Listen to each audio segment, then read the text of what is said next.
And Golden Boy Promotions present a featured World Championship contest brought to you in association with the MGM Grand of Las Vegas, HBO pay-per-view, and your undisputed king of beers, Budweiser.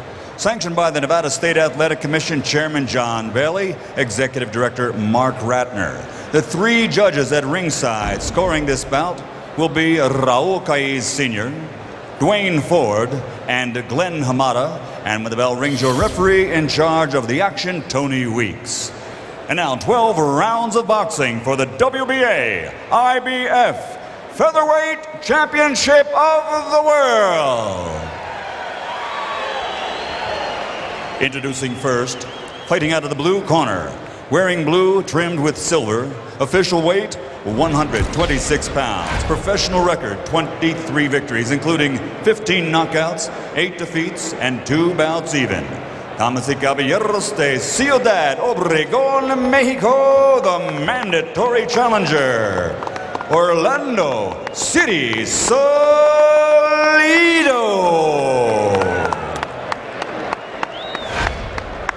And his opponent across the ring, fighting out of the red corner, wearing black, trimmed with red, also weighing in officially at 126 pounds. His professional record, 42 victories, including 33 knockouts, with only 2 defeats and 1 draw. De Ciudad de Mexico, the reigning, defending WBA IBF Featherweight Champion of the World, Juan Manuel Marquez.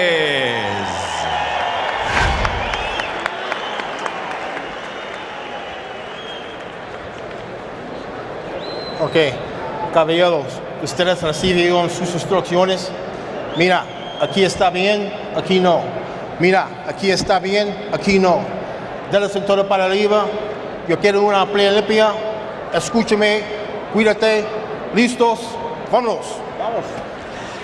Just a final word about Oscar De La Hoya before we go into this fight. You may wonder why we didn't interview him and did interview Hopkins. It's he didn't want us to mention the hand situation in an interview. We opted not to do the interview because we felt that was the news and we had to address it. Because it was so late toward the fight, he felt that it would be a distraction. So now round 1 begins, and Juan Manuel Marquez patiently waits for Orlando Salido to commit something so that he can begin to work off of it. Marquez laying a few jabs out there just to gauge the distance.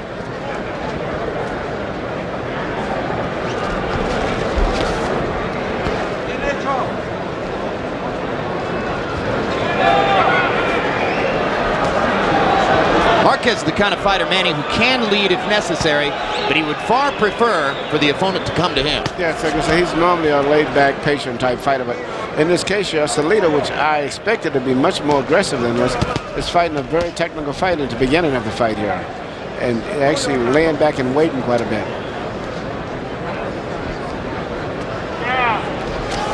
Well, he doesn't want to commit suicide as much as Marquez almost did in the first round against Pacquiao, when uncharacteristically he went after him and found himself on the canvas 3 times.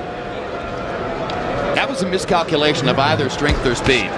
Marquez had it in his head that he was going to be the one to shock Pacquiao in the first round, and exactly the opposite is what happened.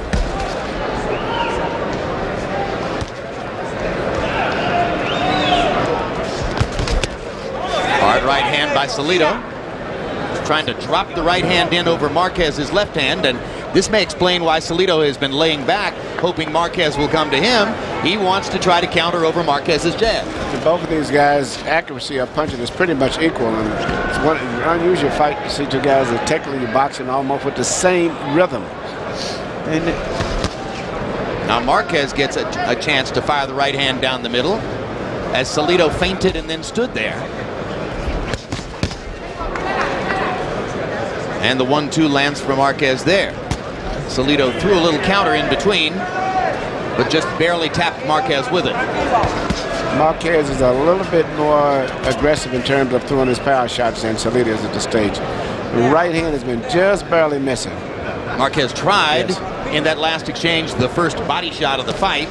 Left hook to the body, but Salido was able to get his right elbow down and block it. Now he leads with the right. Marquez leads back with the right. And that's why Salido is very, very tentative about coming forward, because Marquez is a very good counterpuncher.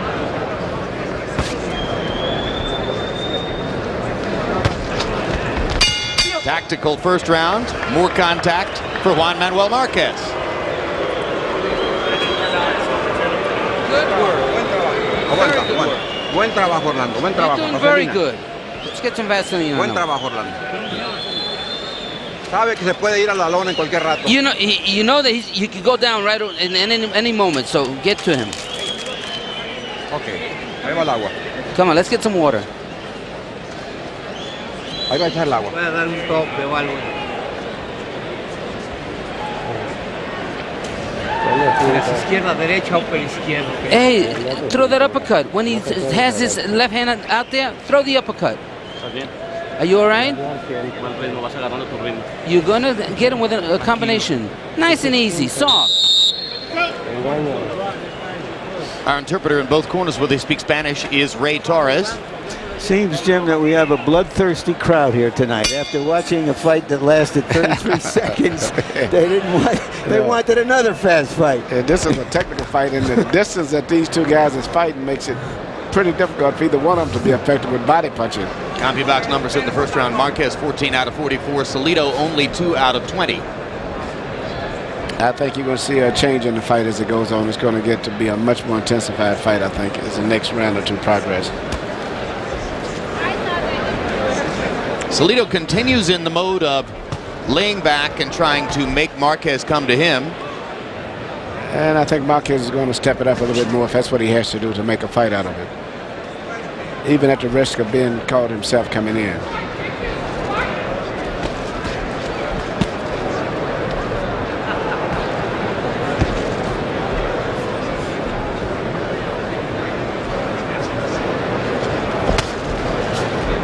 Winging right hand, lands for Salido. And he stepped away, removing the chance for Marquez to counter. Marquez reaching over the top with the right. Salido still keeping his distance. Salido feinting forward, Marquez taking advantage of the opportunity to jab. Now right hand lands for Salido. Marquez seems to want to answer every right hand with his own right hand. Yes, and the gap is becoming a little closer now as the fight is progressing.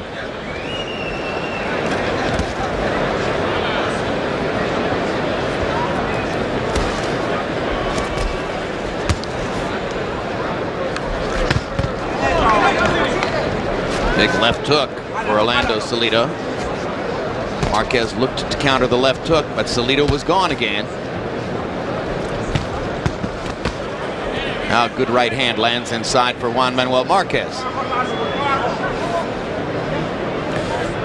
Both of these guys are very accurate punchers, and if one is not careful, it could end up just like the last fight that we saw, where the guys in exchange, one guy went down because they're both very compact punchers. In case you weren't with us earlier, Kofi Jantua, with knockouts in 9 of his last 10 bouts, came in to face Marco Antonio Rubio of Mexico, who had 24 knockouts in a row. We expected a knockout. It came 33 seconds into the first round when Jantua landed a left hook on the jaw of Rubio, and Rubio got up at about the count of 15. Mexican fighters often talk about their reverence for Julio Cesar Chavez, the great warrior, lightweight champion. But there are few and far between, and what we're looking at is more of the Americanization of Mexican boxing. More boxing, a little bit less brawling, and almost all of the big fights involving Mexican fighters now do take place in the U.S. As well as their training. No knockdown.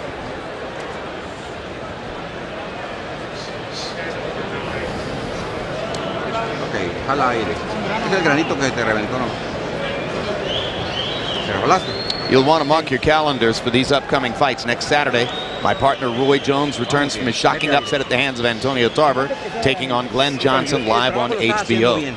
October 2, HBO pay-per-view. Felix Trinidad comes out of his 2-year retirement, taking on former welterweight champion, crazy man, Ricardo Mayorga. November 20, undisputed 154-pound champ Winky Wright defends his title in a rematch against the man he beat in March, stubborn Shane Mosley. And November 27, HBO pay-per-view, Eric Morales against Marco Antonio Barrera for the 3rd time. Each has won once in their 2 classic confrontations.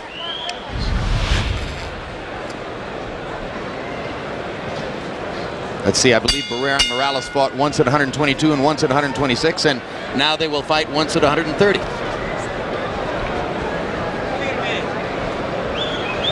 Third round of the schedule 12. Juan Manuel Marquez so far picking his way through a tactical first 2 rounds against Orlando Salido and landing enough punches to appear to us at least to have won both of the rounds. And just as Emmanuel Stewart has suggested, Marquez begins to get a little bit more aggressive, tries to put a little bit more of his own imprint on the fight. Yeah, Marquez is going to step it up regardless, even at the risk of being caught. To get back to something you were speaking of earlier, Larry, a lot of the Mexican fighters are training here in America now. Not only fighting here, but they're training here, so it's been a big difference in their style. Now, what we're seeing really is a sort of homogenization of styles all around the world, right, guys? As more and more fighters from foreign countries come to train in the United States, and as more and more American fighters face off against fighters from other countries, more and more styles are being exchanged and translated, just as is the case in basketball. Yeah, the world is becoming smaller. And while Mexican fans may find it odd to watch 2 Mexicans in here artfully boxing against each other, it's bound to be an improvement in their overall program over a long period of time. Now they trade body shots for the first time in the fight, and that's a mark in and of itself that they're getting closer. The distance is becoming closer. The exchanges are coming a lot more fierce now, and I think it's just a matter of time before they're going to end up going into some slugfest situations.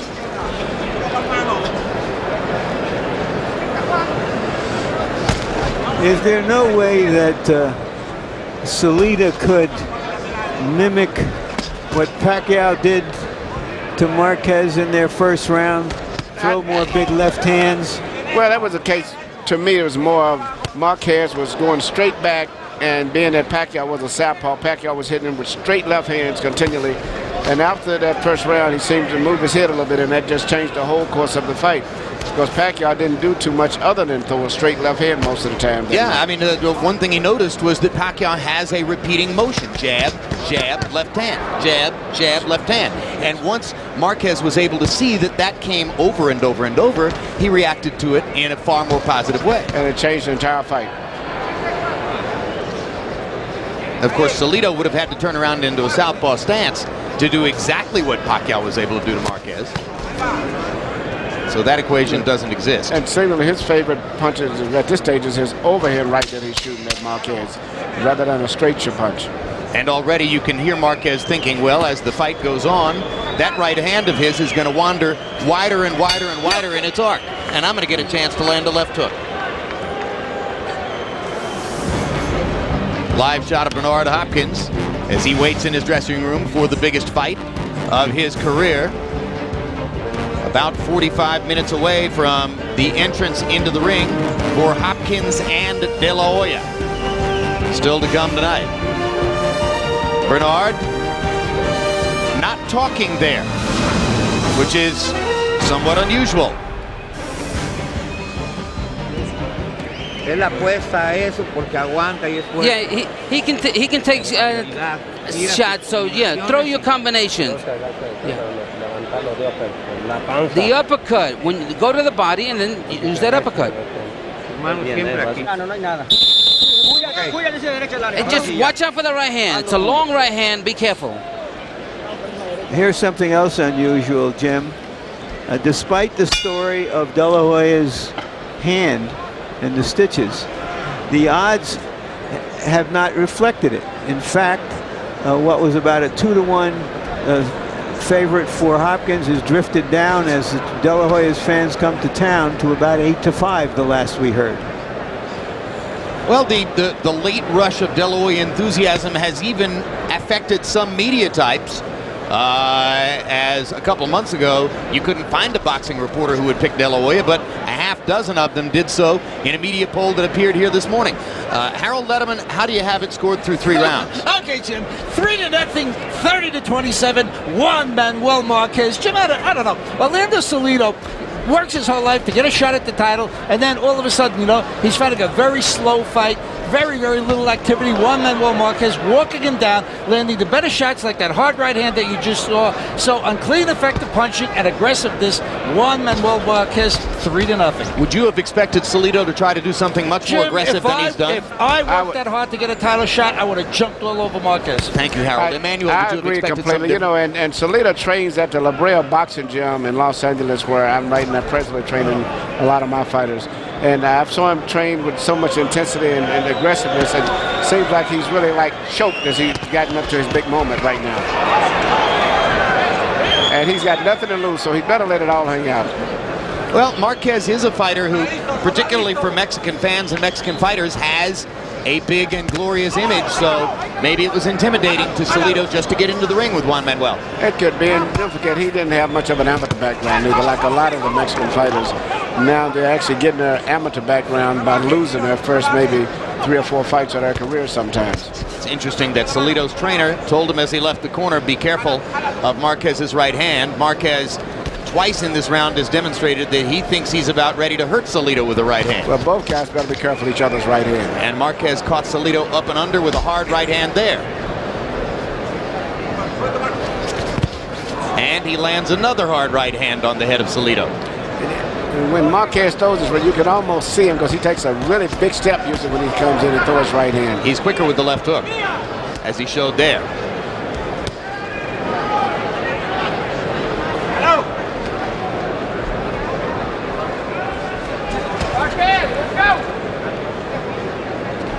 Now Salido begins to move forward aggressively just a little bit more often. And Marquez keeps going in his clockwise direction, looking for an opportunity to throw the right hand again. Salido just a little bit longer with the jab.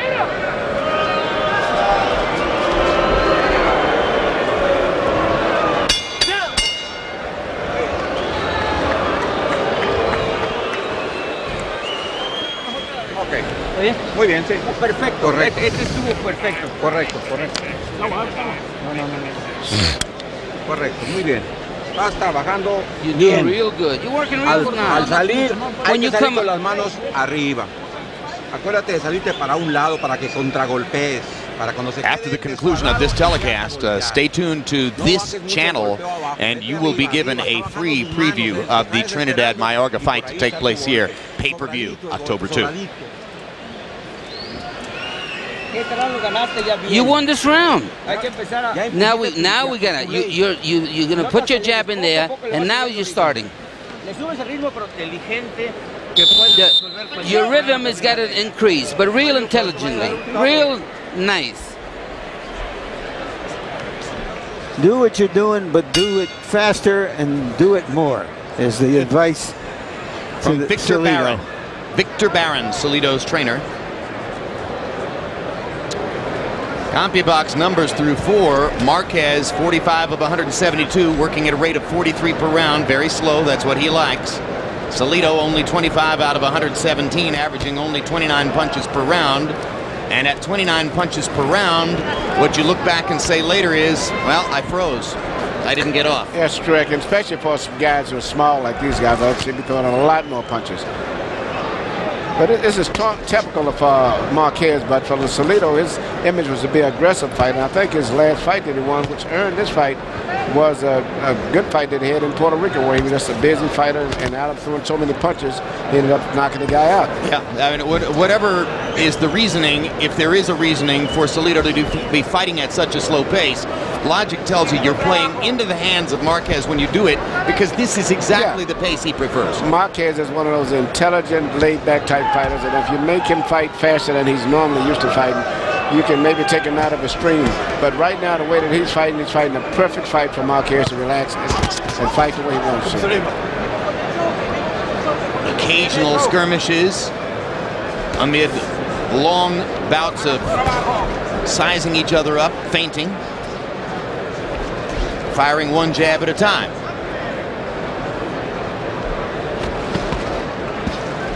Salido winging the right hand over the top. Marquez saw it a mile away. Marquez catches Salido with a left hook on the top of the forehead.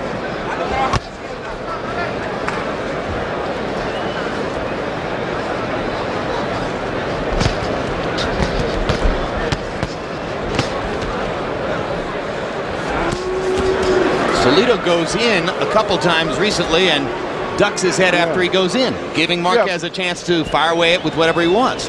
But when Salido does open up, I've been impressed with him. He's a very good fighter. It just needs to be a little bit more busier. Good tight defense.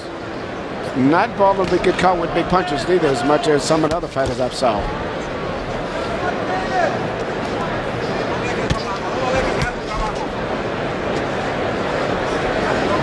Manuel, you think it's the big occasion or Marquez?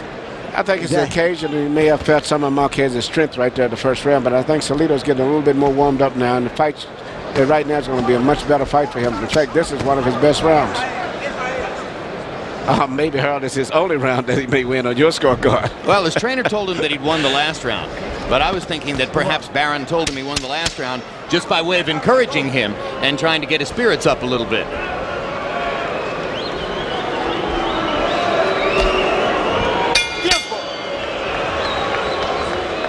And as the crowd here gets restless in the mid portion of the phony war between Orlando Salido and Juan Manuel Marquez, we'll begin to build up to the main event.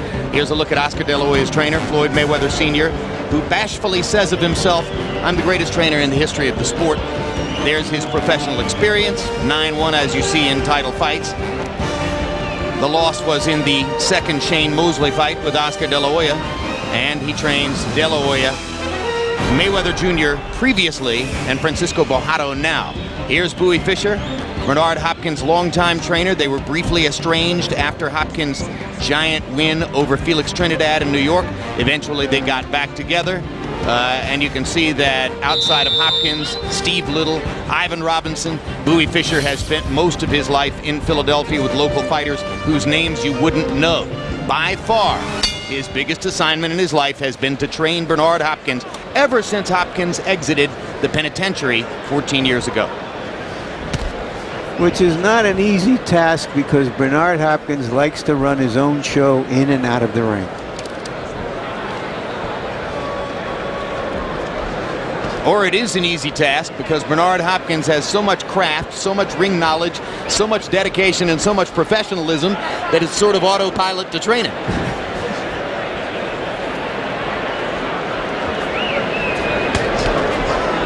In round 5, Orlando Salido threw 44 punches, his highest number in the fight, landed 5. Marquez was 11 out of 42, which is a pretty representative Marquez round.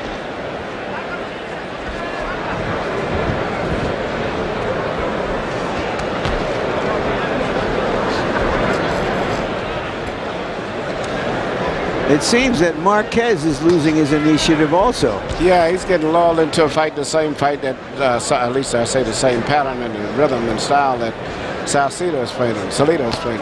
But, you know, Marquez is a good puncher, though. And he sits back, you know, fighting his normal fight, whereas Salido has nothing to lose and needs to pick it up. And when you fight for the championship of the world, you try to take the championship from the champion. You don't try to win it. And as Salido is not fighting with that attitude, because when he does become more aggressive, it's really like 50-50. He's making it easy for Marquez, who a minute from now or a minute and a half from now may well already have 6 rounds in the bank, and who doesn't look as though he wants to take any chances whatsoever tonight after having been forced to gamble against Pacquiao and having survived the experience. Marquez figures he'll take his next gamble when he gets into the ring with Pacquiao again. And in these recent exchanges, as recently, Salido has landed just as much as he's taken. But he hasn't landed a combination, really. And he hasn't landed anything big in rhythm. No, neither one of the guys have been able to sustain any kind of good attack to maybe 2 or 3 punches in a row. There's a hard right hand by Salido. Marquez answers over the top with a looping right hand. Now, Salido seems to have a much more aggressive attitude right now. And if he continues this up, this could be a very interesting fight going down the stretch. Particularly, maybe he's gotten over the shakes, so to say, that he had at the beginning of the fight. Unless the plan was to get going later in the fight. Marquez pounding Salido to the body. One of the better body shots in the fight, and there haven't been many. There's a good 1-2 inside by Marquez as Salido missed and stopped.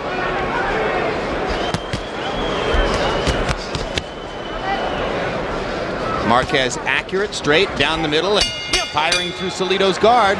Lands enough punches in the last 30 seconds of the round to seem once again to be the winner. Just barely getting by, but the fight is getting to be a little closer now. There's Manny Pacquiao. Pacquiao on the cell phone constantly, about 23 hours a day, incidentally. And yes, Manny, we're excited about seeing you back in the ring again. I think he likes what he sees.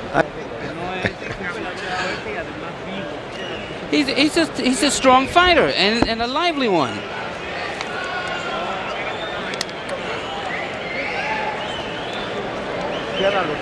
Close your eyes.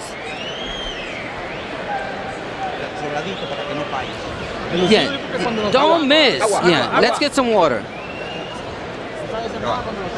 Come on, make sure when you attack him, you're doing something.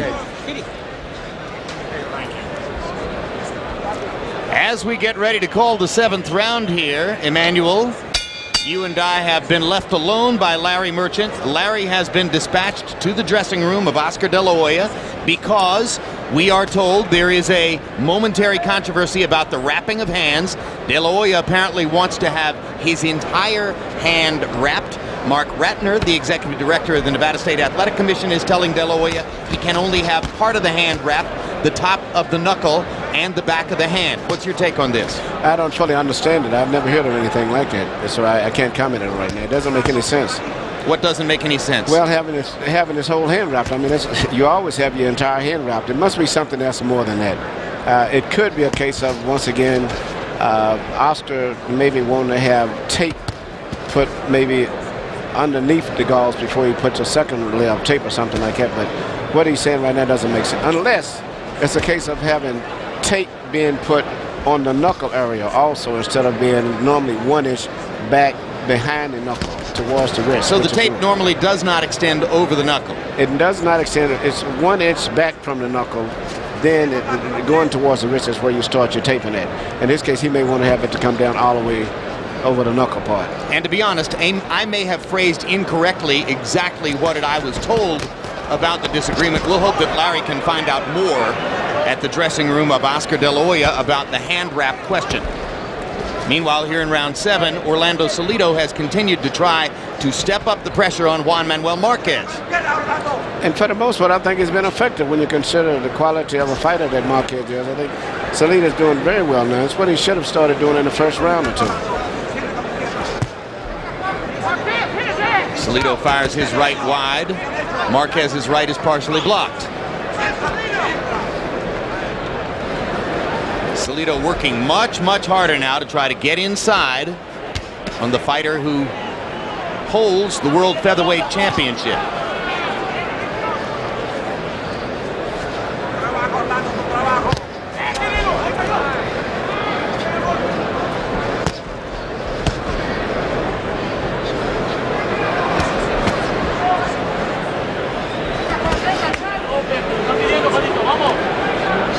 Many see Pacquiao as the people's champion of the featherweight division because of his rousing victory over Marco Antonio Barrera in San Antonio in 2003. And he has such a great, exciting style, too.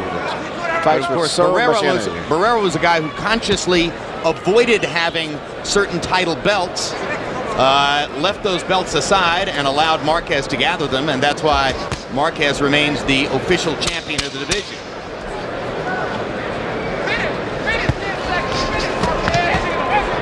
In the last 3 rounds, since Salido has picked up the pace and the intensity, the fight has been pretty much even. And those rounds that he's going to be in the beginning is probably going to be the big factor right now in him possibly losing a decision. If you were looking for a round to give to Salido, in fact, that might have been your choice right there, as he got in a couple of body shots down the stretch against Marquez. No hay problema. You win in the fight. Yeah, we got five more rounds, but you need to put some pressure. But you win in the fight, undoubtedly. Yeah, the same thing you're doing, just a little bit more pressure. Just a little bit more pressure.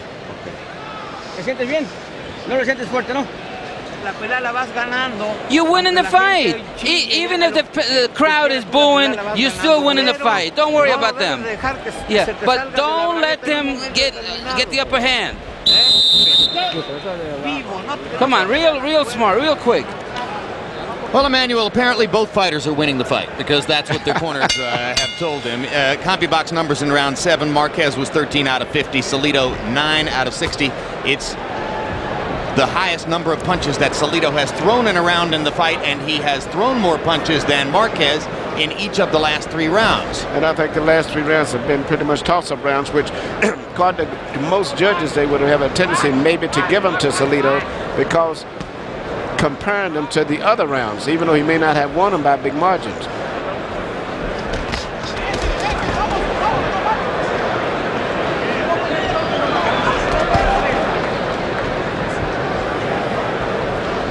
Marquez's trainer, Nacho Beristain, is about as experienced as any trainer in the sport, longtime trainer of Mexican legend Daniel Zaragoza. And Ricardo Lopez has worked with so many other great Mexican fighters. And definitely one of the best trainers in boxing today. Very cerebral man, very low-key, never overexcited. A little nervous perhaps after the first round of the Pacquiao fight. Left hook to the body, left hook upstairs by Marquez. Now he lands a solid right hand. As Salido was a little wide with the left, and Marquez made him pay.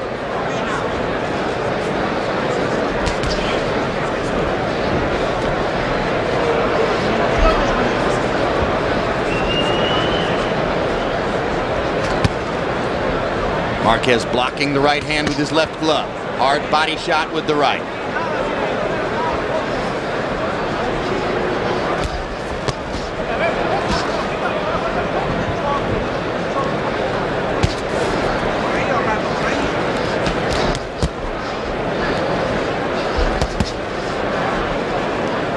First 2 minutes of this round have clearly belonged to Marquez. Marquez, this is Marquez's best round in the last 4 rounds.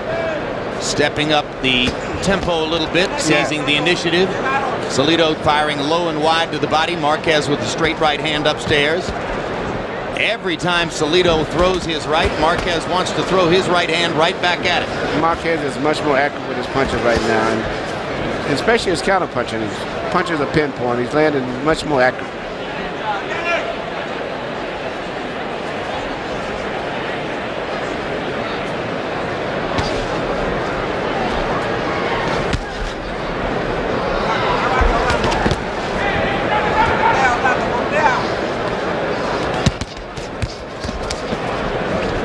Marquez again effectively blocking Salido upstairs with his gloves.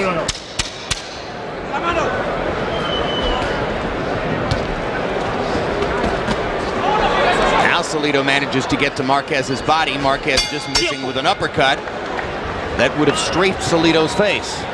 But that was a very good round for Juan Manuel, and now let's go to Larry Merchant to find out more about the hand wrap controversy. Larry. Thank you, Jim. I'm with Dr. Biff McCann, who is the surgeon with the team of Oscar De La Hoya. Would you explain to us first what happened to his hand and what you had to do to it? Well, they were cutting the tape off his hand, and the scissors caught him just like that, created a V-shaped cut right here. They called me, I believe it was Wednesday night, and I just took him up to my office and closed his wound. How many stitches? 11. Would this affect him in this fight?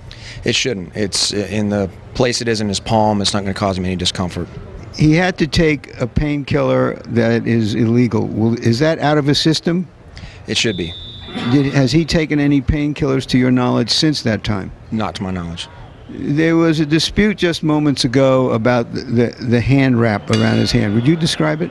Well, to my understanding, there was some swelling related to the injection that I performed whenever I sewed his laceration, and they were concerned about taping all the way over that. I don't think it's a major problem, honestly. Okay, thank you very much. You're welcome. Jim? All right, thanks very much. So it sounds, Emmanuel, as though Oscar did not want for the tape to go over the swollen area around the cut, and perhaps Ratner was saying, no, it's supposed to be wrapped all the way around. I don't know. I interpret it as being the other way. I thought he wanted it wrapped up and they didn't want it. I don't know. But anyway, I don't think it's going to be that major of a factor because the cut, if it's on the inside, as they said, it's not going to be damaged by the impact of blows landed as much as if it had been on the outside.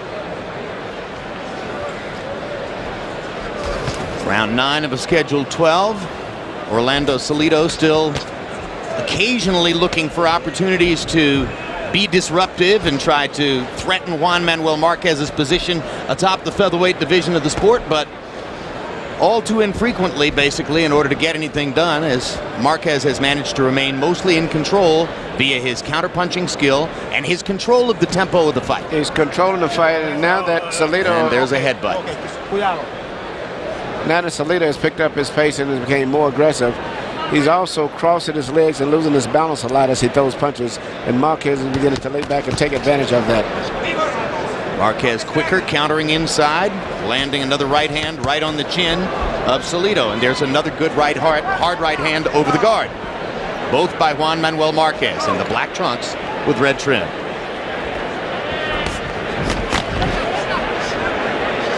Marquez landed by CompuBox count 100 punches in the first 8 rounds, 57 for Salido. They're fighting at a pace at which both fighters are throwing an average of about 40 to 45 punches per round. That's right in the groove with what Juan Manuel Marquez likes to do.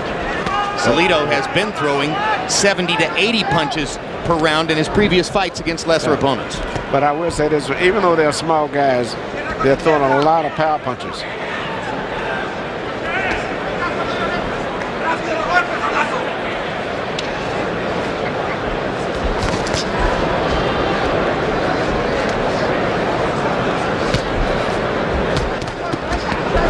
Once again, you can see Salido's balance gets bad when he throws his right hand often.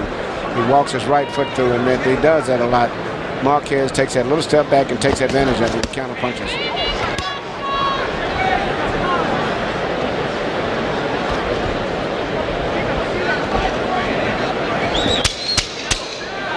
Marquez seems perfectly content to work his way through a dull decision here if necessary. Salido's still a dangerous puncher himself. All the more reason.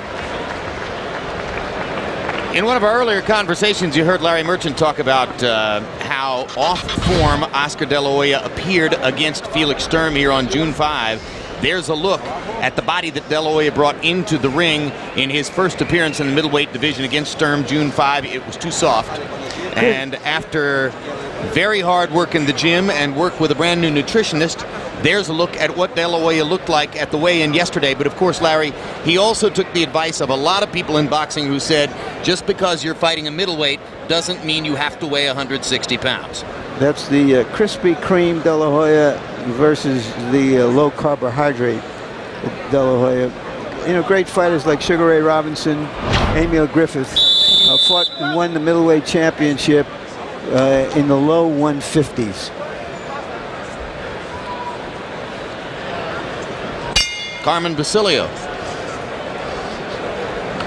There are, all in all, there are 6 different men who have moved up from the welterweight division to win the middleweight championship.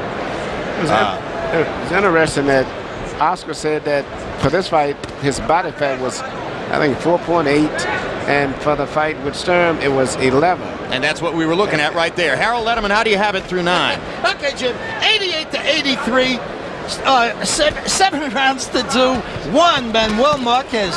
Jim, I got to tell you, to me, it don't look like the same Marquez that fought Pacquiao. You know, backing up constantly, landing one hard shot, just enough to win a round. Salido got a little bit busier. I gave him rounds 5 and 7 strictly on aggressiveness and the fact that he did get in, a few decent shots. But it's been Marquez landing the harder, more damaging blows going back, but not impressing because he's fighting that dull counter-punching style. And if he's not the same guy who fought Pacquiao, I would submit it's because he doesn't have to be, at least not so far. I think that Salido's maybe a little bit better fighter than maybe we're giving him credit for. He's not that easy to hit. Good balance, punches good himself, and it seems to me justifies being one of the top featherweights in the world too. He's landed 3 or 4 clean punches on Marquez in the last 10 seconds. Yeah, I think it's a lot to do with Salido more so than just the fact that Marquez is not fighting a good fight.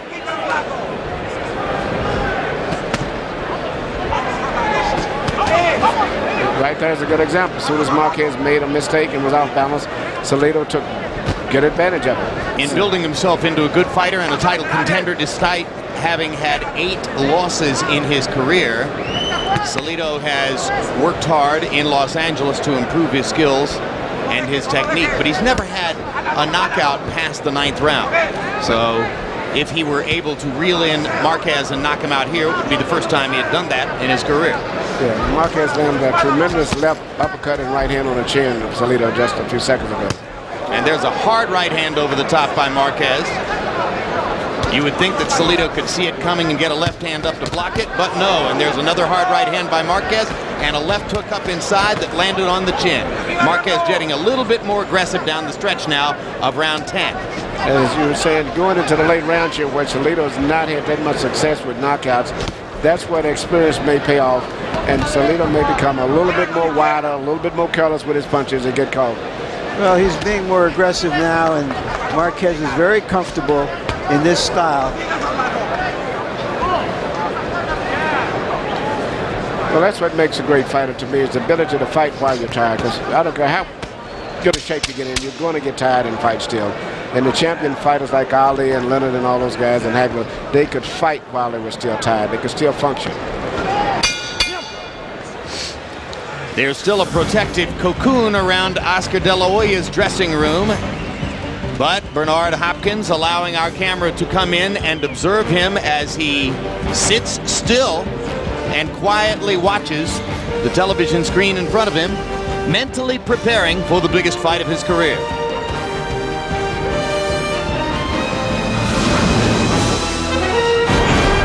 And we mentioned that the referee for the bout is getting his first mega fight assignment, 54-year-old Kenny Bayless. What I say, you must obey. He has worked his way into this position through long apprenticeship here in Nevada, 10 years, 18 title fights. Notable fight, Jones versus Tarver, the first time around. That was a tough one to call. A tough one to referee? Well, it was in its own way, yeah. It was so surprising. A lot of work on the ropes where Jones was. You know, it was between rounds of a fight about 3 years ago that Salido found out via cell phone that his wife had just given birth. She's pregnant again. But not that pregnant. So we don't expect such a call to be coming tonight.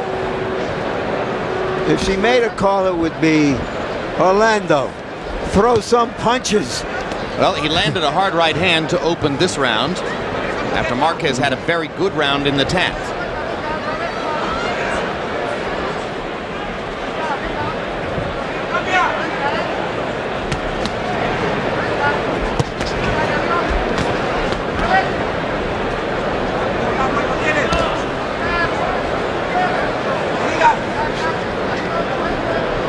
We've been taking care of other business between rounds, so we can't be sure whether Salido's trainer is still telling him that he's winning the fight. If so, he's probably not doing the fighter any favors.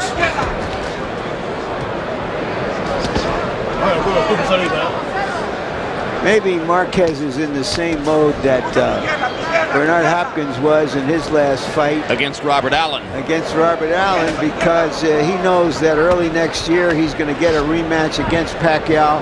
Just want to make sure he wins this one. Well, that's what I was saying earlier. I think Marquez has determined that the next risk he takes will be the first risk he takes against Pacquiao in their second fight.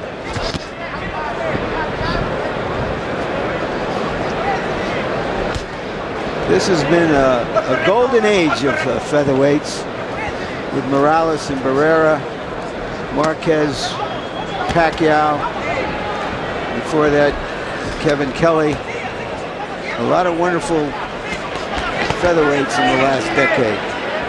Salido throwing wide, Marquez firing a four-punch combination up the middle. The guy who throws them straight is usually going to win the exchanges. I didn't include Prince Hamed in that number, although he was very entertaining for a while, but we hear he's coming out of retirement next year. Manuel, what do you know about it? Yeah, I was told that too. I think he's became a little bit jealous of the publicity that's going with this boy, Amir Khan, who fought so well in the Olympics representing England. But Hamed, I have to give him credit. I think he and Kevin Kelly were the two that really started getting the attention for the featherweights and the smaller guys with the American public. And from everything else, seemingly was a spin-off from that. But Hamed was a very, very colorful fighter for a while. Manny, surely a grown man like Prince Nassim wouldn't fall prey to a silly emotion like jealousy. Want to bet? Just kidding. You got to close these rounds fast. You got to be aggressive. Roll over this guy. Come on, you got to be protected. He hasn't hurt you.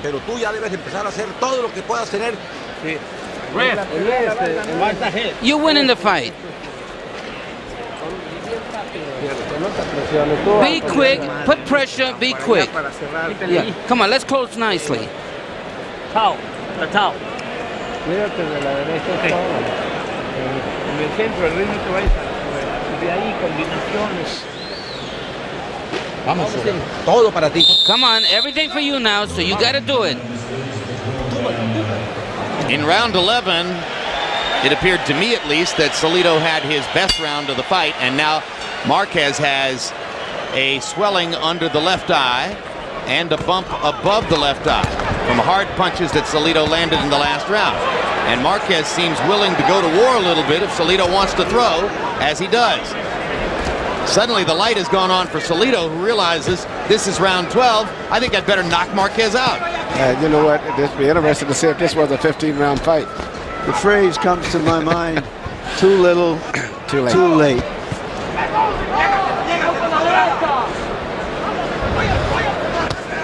I'm going to tell you something. I've been still impressed with Salido. I think he's a better fighter than we're all giving him credit, and even the public, because we haven't heard of him that much. And he may be a big threat for someone like Pacquiao even. Well, except that here's his chance to take a big step up, and it doesn't look as though he's going to come away with a win in this fight. I agree with you. That's been a big problem. So that'll probably diminish any chance he would have had to fight somebody like Pacquiao. The nature of the business is, once you get to this level, just win, baby. You're supposed to let it all hang out. He fought, but you know, it happens a lot of time. The first fight for guys in a championship fight, and he hasn't had that much of a big career with the Olympics, and probably I don't think he even fought that many super fights or even main events even. One thing you see over and over again in the sport is the importance of a real amateur career. It takes a long time to develop the right instincts to have real comfort in a professional prize fight ring. And a lot of these Mexican guys, we have the kids that are turning pro at 15 and 16, so they really may lose early fights. It's really their amateur experience. That's why sometimes I even discount those losses when I see what they turn pro at 15 and 16. Salido once again gets in a couple of good pops against Marquez. Marquez countering himself. They trade punches in the center of the ring, and both guys landed a couple of good shots. They're both hit with some good shots, but after all of the checks, I'm looking at Salido still keeps moving forward still. He's now finally got into his groove right now, but it's a little too late. Salido had fought the entire fight the way he's fought the 11th and 12th. We'd have had some.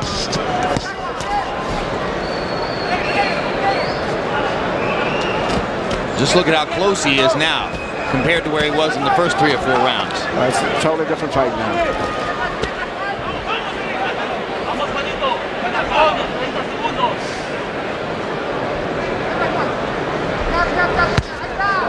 Solid left hook.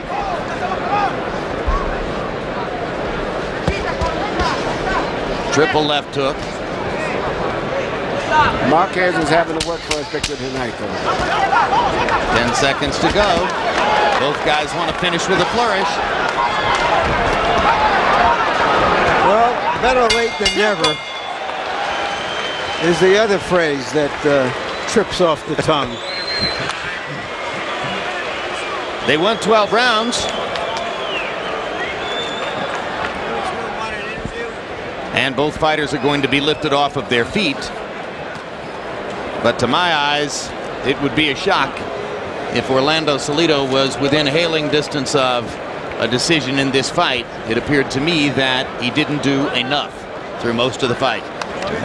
No, I don't think he won the fight, but he gave a great, credible performance tonight. I'll certainly agree with Harold Letterman there that Salido won the 11th and the 12th. But even with the 11th and the 12th in his column, he winds up trailing 116-112 on the Letterman card. Judges in this fight are Raul Caiz Sr., 51 years old, out of California. It was easy to have Oscar De La Hoya leading Jimmy Bredal in the Olympic arena. Dwayne Ford, notable fight, Mosley De La Hoya 2.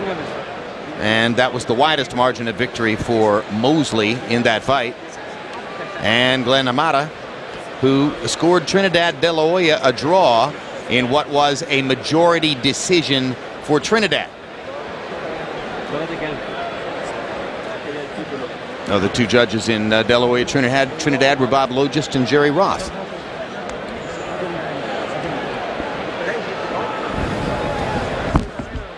A quiet night in the ring for Orlando Salido and Juan Manuel Marquez. Let's find out from Michael Buffer who won their featherweight title bout. Ladies and gentlemen, we go to the scorecards here at the MGM Grand. Dwayne Ford has it 118-110. Glenn Hamada 117-111. Raul Caiz 117-111 for the winner by unanimous decision. Still the WBA IBF featherweight champion of the world, Juan Manuel Marquez. A ho-hum unanimous decision for Marquez. And he strolls through a relatively unthreatening bout with Salido, who might have been a threatening opponent had he put more energy into it. Okay, let's go. Final CompuBox numbers: Marquez landing 59 more, Salido throwing 40 more at the end when he upped his activity level in the last few rounds. Marquez landing at a significantly higher percentage. Power shots: Marquez throwing right hands over the top and left hooks, landing a 33% rate, and Salido landing most of those power punches of his own in the last few rounds. Larry Merchant stands by with the winner. Thank you, Jim. Congratulations, Juan Manuel. Felicidades, Juan Manuel. Were you surprised that he was boxing with you for so long? ¿Te sorprendió que él te boxeó por tanto tiempo? No, no me sorprendió. Yo creo que esa era su táctica, pero yo creo que nosotros sabemos boxear y sabemos cuando nos quieren intercambiar golpes. No, it didn't surprise me. That must have been his tactic, but we're boxers and we know how to handle it. Were you being a little bit extra careful or cautious because you knew you could outbox him and you have a big rematch with Pacquiao coming up next year? Estabas tú un poquito cauteloso, muy cuidadoso, porque sabías que podías boxearle y porque sabes que vas a tener una revancha con Pacquiao pronto el año que viene. No, yo creo que la revancha con Pacquiao no me interesaba, lo que me interesaba era esta pelea y salimos a boxear y a intercambiar un poquito de golpes, pero esta pelea era muy importante para mí. No, the Pacquiao rematch wasn't in my mind. It wasn't that important. We knew where we had to box with him. This was the important fight. Tell us again about you and your brother both having titles. It's very unusual for fighters at the same time to be at the stature that you two are. What is it like for the two of you? Dinos algo sobre esto, el factor que tú y tu hermano, los dos campeones mundiales, cosa que no es muy frecuente. ¿Qué significa eso para ustedes? Yo creo que esa carrera que tomamos del box, mi hermano y yo, es muy difícil, pero gracias a Dios somos campeones del mundo, nos lo merecemos, hemos trabajado mucho y ojalá eso sea para mucho tiempo. We chose the boxing profession and we're both champion. We work hard on it, we're good, and we're champions. How has your fight against Pacquiao, in which you had to display so much poise and courage, changed your career and how people see you? ¿Cómo la pelea contra Pacquiao te ha enriquecido a tu vida porque tú tuviste que mostrar tanta valentía y tanto coraje? Yo creo que esa pelea me ayudó mucho para mi deporte del box. Mucha gente reconoció el valor, reconoció el boxeo y eso me da mucho gusto que la gente de box sepa de box. That fight really has been fulfilling and real satisfying to me. A lot of people that know about boxing know that I'm a good fighter, and that's really good feeling. Thank you, and congratulations again. JB? All right, Larry, thank you so very much. Well, he may not have been thinking about Manny Pacquiao.